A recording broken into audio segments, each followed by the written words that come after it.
1964, a rich musical voice was born in the heartland of America. Before his life was over, he would leave an indelible stamp on the fabric of rock and roll with a sound wider than the glistening Mississippi.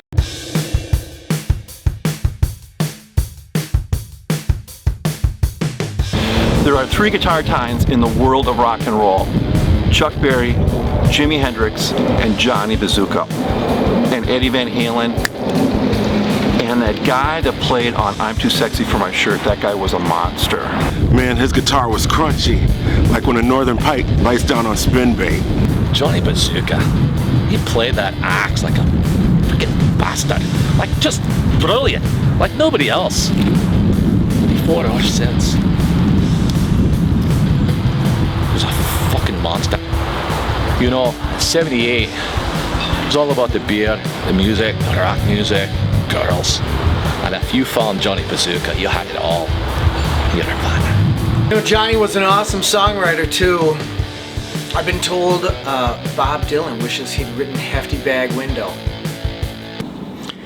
Yeah, Bob never said that. We don't get many copies of Johnny Bazooka records in at all. When we do, they sell in minutes. A copy of You Betcha by Johnny came in, I don't know, 6 months ago. We get them about twice a year, about as often as we get Van Halen's self-titled debut. Nobody gives those albums up. Once the first pressing of Oofta came in, and we had a physical altercation between two of our best customers. We had to hold a Johnny Bazooka trivia contest to decide who got to take it home. The thing took about 3.5 hours until Vinyl Vinny finally missed a question. Amazingly, no photos or film of Johnny Bazooka exist. Though countless photographs were taken, Bazooka's image was never visible once the film was developed. You gotta remember, this is way before cell phones. Everybody had a camera. You know, you had camera and you had film. And you had to develop that film. No image. That sounds a little bit like Satan to me. Johnny was a creative force. He poured all the energy from his chakras into his music with passion that he shared for the world. So much so, I think Johnny projected onto that film, and then poof, no energy, gone. Bazooka's father, Lars Anders Gumption, was a traveling blue spruce salesman making his way across western Wisconsin in the spring of 1963. In the city of La Crosse, he pulled into a gas station and looked up to see Penny Glover washing his windshield. His life would never be the same. She said he bought 73 cents a regular and stole her heart. Penny had just graduated from high school and she was working at her dad's gas station to make money to go to beauty school. When Lars stopped for gas, those sparks were flying. We were lucky that Texaco didn't go up in a mushroom cloud. She invited him to a smelt fry that evening at church, and things got serious fast. What's a smelt? Seriously? It's a little fish. Delicious.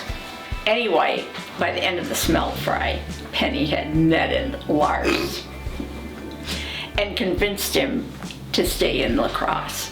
Her parents warned her if she moved in with that, excuse me, damn Norwegian, she might as well never come back home. So she flipped him off, and off with Lars she went. Using the money she'd saved for beauty school, Lars and Penny rent a tiny cabin in the tree-filled bluffs overlooking the Mississippi River and begin their lives together. They spend evenings listening to the radio and sipping old-style beer. Sometimes Lars strums his acoustic guitar and Penny sings harmony. It isn't long before Penny is pregnant. We went up and visited him a few times. Gosh, they were over the moon happy. You know, he was selling spruce trees to that new development faster than an Eskimo can build a snowman. So they just decided to up and buy that cabin. Winters were hard for them though. Bjorn Nils Gumption, aka Johnny Bazooka, is born on Valentine's Day, 1964. Doctors immediately noticed his left hand is twice as long as his right, but do not diagnose him with any mental or neurological disorders. His parents bring Bjorn home to their cabin in the bluffs, not realizing how important that parcel of land will become to his creation as an artist. For the next 8 years, he has a happy childhood climbing trees, building forts, and playing in the woods. Bjorn lost a lot of mittens. Penny was constantly knitting new mittens for those weird-sized hands of his. She knitted mittens all winter. She hated it. Nobody was more shocked than I when a ratty pair of Johnny Bazooka's mittens sold for over $500,000 in the spring auction. They went for more than Alice Cooper's guillotine. Lars and I would get together every week for coffee over there at the Country Kitchen. He was obsessed with TV shows that were based in Florida. Like, for instance, I Dream of Jeannie with that little cutie and her astronaut. Then came Flipper. He loved that Black Bear, Gentle Ben, airboating over the Everglades with Dennis Weaver. Lars basically swore that one day he would disappear into the Sunshine State.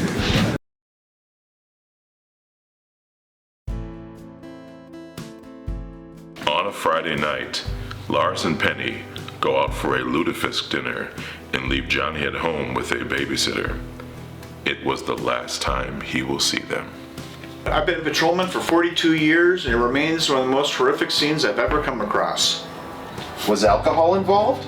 Hell yeah, it's involved. This is Wisconsin. When you arrived on the scene, what did you find? Well, it was, we had about a light dusting of snow, about 18 to 22 inches, so the roads were a little bit slick. And when we pulled up, we followed the tire tracks down the embankment, and that's when we found Lars Gumption. Was he alive? Oh, hell yeah, he was alive, and he was pissed off. He picked up a branch about the size of a baseball bat and was swinging at the car, screaming, "Fucking winner! Fucking winner!" And his wife? Oh yeah. She picked up a rock and started smashing the back passenger window of the car. You ever seen that movie Fargo? Winter messes with people up here.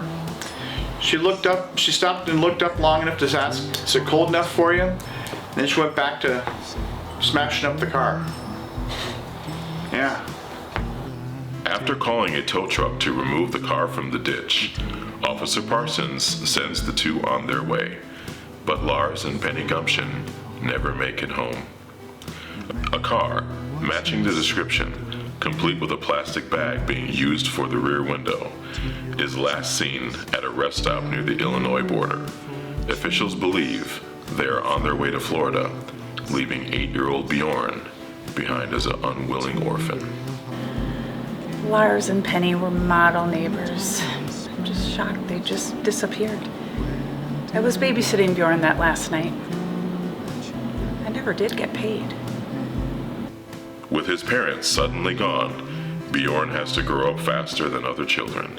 He quickly becomes his own caretaker, gathering food by trapping squirrels or catching bluegills in the river.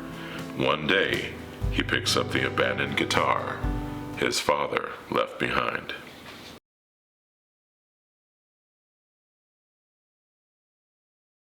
Alone with just an AM radio and a guitar, Bjorn strums chords 10 hours a day until he can play every song in the top 40. Then he turns the radio dial to the country station and learns those songs. The oversized left hand he'd been born with allows him to reach notes no other guitarist has ever played. Sergei Rachmaninoff was a Russian composer and brilliant virtuoso pianist. He possessed immense hands which could stretch 7 black keys on the piano, so he was able to create unusual chord progressions that others could not. His music is not easily performed. You mean just like Johnny Bazooka? Who? With the basic guitar chords under his belt, Bjorn begins creating more complicated versions of popular songs. It's fascinating to listen to his growth. He turned Gypsies, Tramps, and Thieves by Cher into an overture. His insane solo on the Tie Yellow Ribbon by Tony Orlando and Dawn is almost sinister. I remember that day because he played me his version of Barry White's Never Gonna Give You Up. I had to go shovel snow for about half an hour after that just to cool down. When I came back the following week, he told me not to call him Bjorn anymore. He was Johnny Bazooka. Whew, he was growing up fast. Living alone in that cabin, I think he channeled a higher force. He scooped up some mud from the banks of the Mississippi River and molded himself into a slimy, funky guitar god. I know some people have other theories. There's no doubt Johnny Bazooka walked into the cabin in the woods and made a deal with the devil. I mean, no doubt in my mind at all that he sold his soul. I mean, seriously, guys, what kind of man messes with a Tony Orlando song? Legend has it that blues great Robert Johnson went to the crossroads to sell his soul to the devil to be the best guitar player ever. Some people think that Johnny Bazooka did the same thing in his cabin. When he stared into the embers of his fireplace, little demons jumped out and danced the mashed potato just for him. Wait, who says that? You know, people in Wisconsin. Wait, what? I want to believe it was God-given talent, but that deep, dark music was magic.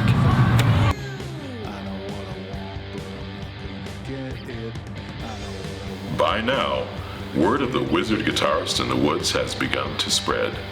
One of the people who hears the rumblings is a local nightclub owner named Nigel Baritone, who runs the Shoebox. So I had this vision of a club that would help introduce music to the area, right? And it was small, intimate. So yeah, I could get crowded at times. Yeah, the Shoebox. We all started there. It was downtown. It was a small club. It held 5 people. Did you say 5? Yeah, 5. So if a band had, if a band had more than 4 people, there wasn't room for an audience. But if you caught someone coming up, it was like the badge of honor.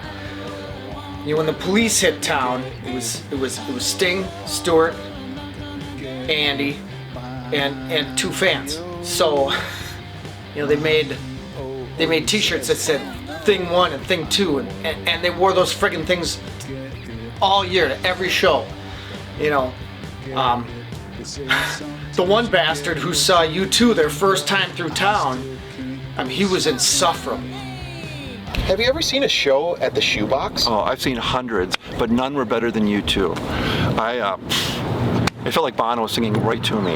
That must have been incredible. The only awkward moment was when he asked me to pass the collection plate. I was the only one there. U2 was so green that they don't even know that music critics don't pay for anything. I don't even carry a wallet. So, I got wind of this kid up in the bluffs that played guitar. And I thought, what the heck, I might as well drive up there and have a look at him. It was unbelievable what I found up there. All right, so I get there, and the screen door opens up, and this kid invites me in. So, I go in and take a look around, and, this cabin is spotless. I mean, every single thing is in its place. And, he goes and he gets this notebook, and inside the notebook are all these lyrics of songs he's written. There are these lush, intense lyrics. And I'm reading through them, and then he goes and he gets his guitar and he brings it over. He brings his guitar over and he proceeds to wail. Oh, it was unbelievable. I mean, the guy's like a lumberjack version of Jackson Browne or something. So I say, want to play in my club for $5 a night? He says yes. So I booked him for a week. Other than the Beatles at the Cavern Club, Bruce Springsteen at the Bottom Line, and the Ramones at CBGB's, few shows are spoken about with more passion than Johnny Bazooka's first showcase at the Shoebox. Sold out! We sold out the entire week. It was a huge success. That's what, like 28 tickets? Exactly. Did any band not sell out the Shoebox? I'll answer your smart-ass little question. Loverboy.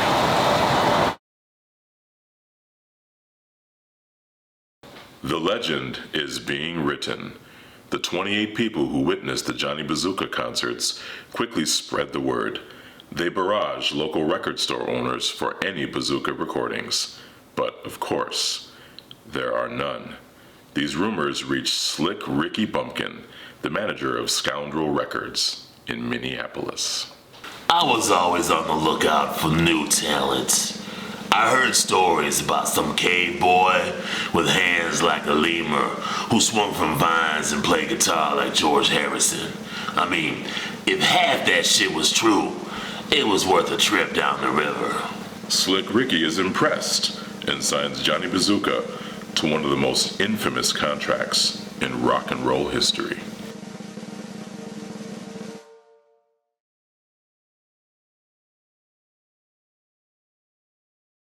Signed to a record deal, Johnny Bazooka packs up his guitar and takes a Greyhound bus to Minneapolis, recording his first album, You Betcha, with legendary Twin Cities producer Professor T. The sessions take place at the famed White Castle Studios on Frontage Road. What a gifted artist. He had this full realization of what his songs should be, so I just pressed the button on the tape deck and watched him take flight. We recorded the entire album in just over an hour. The entire album? Yep, all 10 tracks. I remember Slick Ricky Bumpkin was furious when we charged him for a second hour of recording. He refused to pay. You Betcha is released just before Christmas in 1978. It immediately resonates with the American public. The album rockets up the charts, even with no single to drive radio airplay. It all worked. I mean, the songs were real, and the people felt it. He doesn't get a lot of credit for his vocals, but they were pretty outstanding on that disc. The pain was visceral. You felt abandoned when you heard Hefty Bag Window and It's a Sunny Road to Hell. I knew it was a great album, but when we passed Pablo Cruz in the charts, it was clear we had a hit. When we flew by Foreigner and knocked Billy Joel out of #1, I knew Johnny B was making history. The album blew our minds. We had a huge party. We played You Betcha for 24 hours straight. Until the manager at Perkins kicked us out. The album did okay, but he still wasn't bringing in my money. Johnny Bazooka is a star. He returns home to his cabin in La Crosse, where he continues to write songs and practice guitar.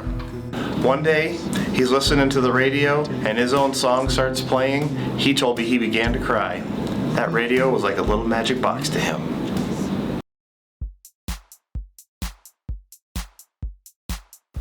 Shot straight out of a cannon, Johnny Bazooka was blowing up. Inspired by his debut album, You Betcha, famous artists from around the world began flocking to La Crosse to meet Johnny Bazooka. If the music released in 1979 is any indication, Johnny had a huge impact on these artists. These stories are still told in La Crosse bars to this very day. Hey, is that a Suburbs t-shirt? You betcha. You know, when Bazooka first came to the Twin Cities, he saw the suburbs. Being from Wisconsin, he thought their song, I Like Cows, was a masterpiece. I can't disagree. Now, tell us about a visitor you remember. Well, Tom Petty was here for a week. Wow. Johnny almost punched him when he found out he was from Florida. But once they started playing guitar, they became fast friends. When Tom got back to LA, he told guitarist Mike Campbell that Johnny lived up in the hills like a refugee. Then they both flashed, looked at each other, and then wrote song Refugee in about 15 minutes. So Debbie Harry, you know Blondie, heard You Betcha, loved the punk energy. So she's just got to meet Johnny. Comes to town, the two of them hit it off big time. Spent 3 days up in that cabin, singing and laughing, having a great time. Well, of course, Debbie wants Johnny to come back to New York with her. Well, Johnny's not leaving Wisconsin, are you kidding me? So she gets pissed, calls him a pussy, storms out. Of course, on the plane ride home, she writes Heart of Glass on the back of a cocktail napkin. That's Johnny. When he got to the cabin, Johnny was building a snow fort, and he had one of those, you know, those plastic brick mold things to make the perfect brick. And Roger just, you know, he lost it. He became a kid again. And they stayed up, I think, for a couple days building this massive snow fort. later that year, Pink Floyd released The Wall. And you know, Another Brick in the Wall was their #1 hit. So, I have a story, but you have to promise that it's not in the movie. We absolutely will not put it in the movie, Robert. Okay, so I spoke to Robert Plant a while ago, and he said that after they found out that Johnny Bazooka died, they immediately went into the studio. They recorded an entire album of Johnny Bazooka covers. They thought it was the best thing they'd ever done. Someone threw on Oofta, and their hearts just sank. They couldn't come even close to Johnny Bazooka. They destroyed the master tapes. Robert Plant says it's his biggest regret ever. It was probably the best thing they ever did. And they were just young. They should have known they could never have gotten within 1,000 miles of Bazooka. With the public demanding a tour, Scoundrel Records tabs Johnny Bazooka to open for the Glass Monkeys, a new wave band from Berlin, at First Avenue in downtown Minneapolis. The show was a blast. We were pumped. The place was packed. Bazooka opens und crashes. 1, 2, 3 encore. We wait backstage. We run on stage. Club is empty. People gone. Glass Monkeys shattered. Based on the overwhelming response, Bazooka is pulled from the Glass Monkeys tour and paired with Meatloaf, who is touring North America promoting his legendary debut album, Bat Out of Hell. He was the hottest ticket in the country. The Bat Out of You Betcha t-shirts still fetch top dollar on eBay. Every record company in America passed on Meatloaf twice. His manager once joked that they were forming record companies just to reject him. Johnny Bazooka and Meatloaf just clicked. They were two chunky rebels out to save rock and roll. Did you say hunky? Mr. Loaf, he loved Johnny's passion. They went together like ketchup and, well, meatloaf. Any truth to the rumors that Johnny Bazooka lost his virginity backstage while reenacting Paradise by the Dashboard Light? No comment. Young Johnny Bazooka is mesmerized with life on the road. He begins staying up past 10 o'clock.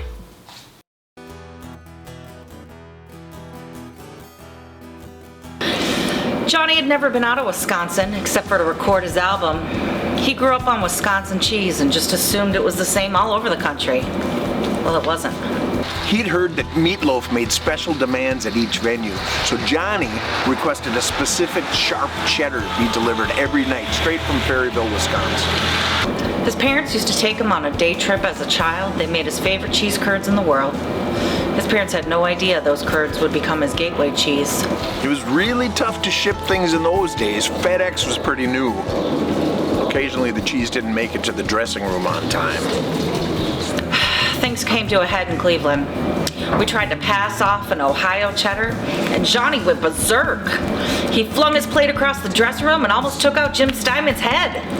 He performed his opening set like a true professional. But after the concert, he was nowhere to be found. We heard rumors that he had split with a group of farm boys from Chagrin Falls, so we drove out there in a tour bus and found an epic party raging. The barn was filled with drunken teenagers, but Johnny was out in the field with a group of boys tipping over cows. You see, cows sleep standing up, and teenagers sneak up on them and push them over. It's a rite of passage in the heartland. From the pasture, we heard a thud, and Johnny started screaming, "Accept our gift, sacred gods of cheese!"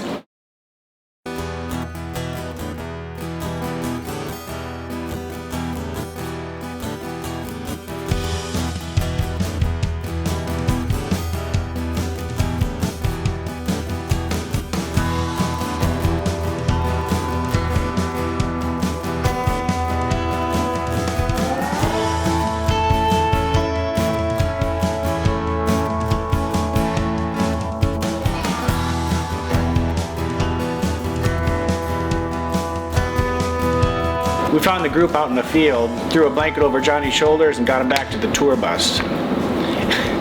He slept all the way to Terre Haute. I'm guessing the partiers in Chagrin Falls, Ohio still talk about that night to this day. For the lucky few who saw him on that tour, the memories are eternally etched. We slept outside the arena all night long to get tickets for that show. I lost 3 of my toes due to frostbite, but I wouldn't regret it for 1 second. He was the greatest performer I have ever seen. You don't realize the greatest moments in life are when you're sweating away in a mosh pit with some punk slamming into you with safety pin earrings. Oh man, I miss those days. Johnny Bazooka taught me to love music. He was a legend.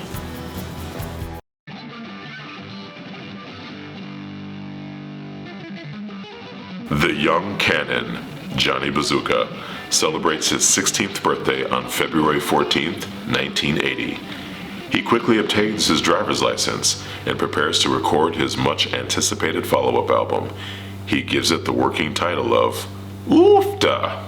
He really wanted to push the musical envelope this time out. We even discussed extending our studio time to 2 or maybe even 3 hours to get the sound we were after. He was raring to go. The Oofda sessions leave no doubt that Johnny Bazooka is reaching his artistic peak. You know, his follow-up albums go Led Zeppelin 2, Johnny Bazooka, 2 of a kind. It's brilliant music, that. The angst, the power, and the sheer, just raw energy of it. That line from that bitch that ditched me, and that solo when he played that tree-slinging bastard. There's nothing like it. Once Oofda is completed, Johnny Bazooka makes one last trip up to the Twin Cities for the record release party.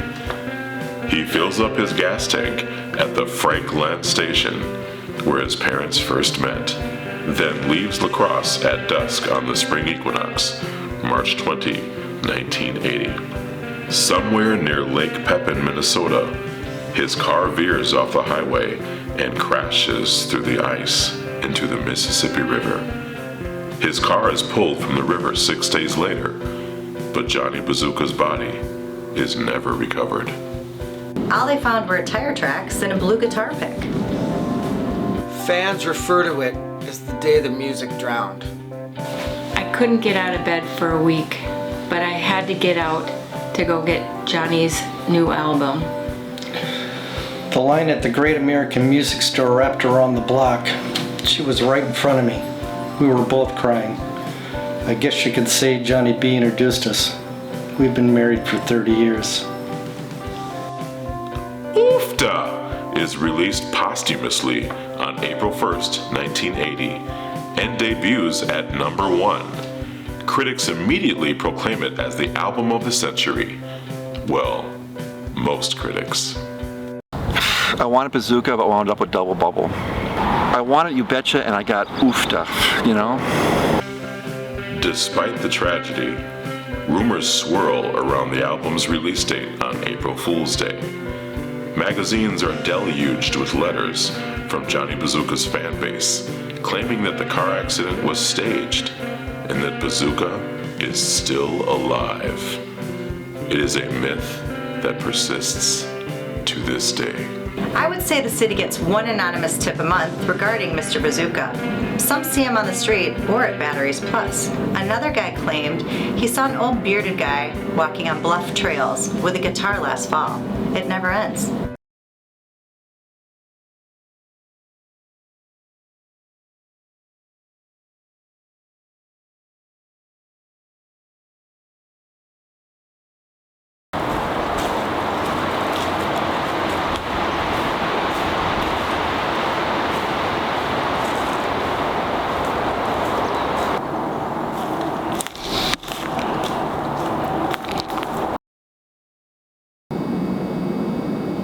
We have a Bazooka cover band now.